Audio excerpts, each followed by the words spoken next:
पंतप्रधान मोदींच्या भाषणातून आचारसंहितेचा भंग झाल्याचा आरोप सीपीआयचे खासदार पी संतोष कुमार यांचं केंद्रीय निवडणूक आयोगाला पत्र. भाषणातून जनमतावर प्रभाव टाकण्याचा प्रयत्न केल्याचा दावा. महिला आरक्षणाच्या आडून घटना दुरुस्तीचा प्रयत्न. मोदींचे बोल हे मगरीच्या डोळ्यातील अश्रू. वडेट्टीवार यांची सडकून टीका.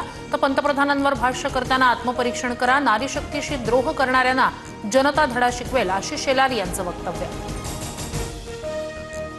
पंतप्रधानांच्या भाषणात 86 वेळा काँग्रेसचा उल्लेख. मोदींच्या नसानसात काँग्रेस. संजय राऊत यांचा निशाणा. तर दुसऱ्याच्या आशीर्वादावर जगणारे मोदींवर टीका करतात.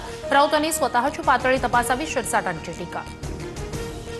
महिला आरक्षणाच्या नावाखाली केंद्राचं ढोंग सुरू. संजय राऊत यांचा मोदी सरकारवर निशाणा.